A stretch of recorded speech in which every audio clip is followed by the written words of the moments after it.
Father John Geaney of the Paulist Fathers, and you're watching Psalm Sense. You know, I can't remember exactly when I began the custom, but it did begin, and I do it. And that is that each April the 19th, I say to people, April 19th in 75. Hardly a man is now alive who remembers that date and time. And I think it's true. I think we do not remember April the 19th as being the day that the American Revolution began. We may think of all kinds of other things, you know, the Boston Marathon, etc., that takes place on that day, but not really know, why are we celebrating all this? Well, what we're celebrating is freedom. What we're celebrating is also our standing up to unjust laws that were really hurting the people who lived at that time, mostly in New England.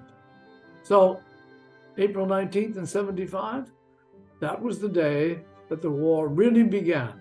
It was the time of Paul Revere's ride. Now, if you're being technical, you would say April the 18th is the day that it all began, because that's when they were waiting for the signal from Paul Revere. But the war really began on the 19th. And so you might wonder, well, did anything like that ever occur in the Psalms? Were we saying things similar in the Psalms? Well, maybe similar, but not exactly the same. As, for example, in Psalm 5, all who take refuge in you shall be glad and ever cry out in their joy. You shelter them. In you they rejoice. Those who love your Father's name. It is you who bless the just one, O Lord. You surround them with your favor like a shield.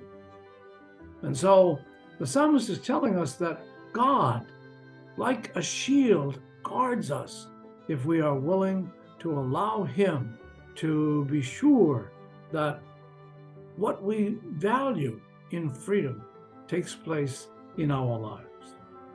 Sometimes it seems as though here in the States, we're not thinking about God as a part of our freedom, and not thinking either about why that freedom is important and why people fought in the Revolutionary War to establish a nation like ours.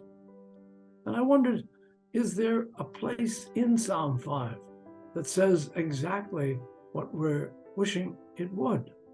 And sure enough, there it was. The psalmist says, "Lead me, Lord, in your justice. Make straight your way before me." Justice and God's way is the best way for our nation to succeed. For Psalm Sense, I'm Father John Geaney. My time is up. I thank you for your words.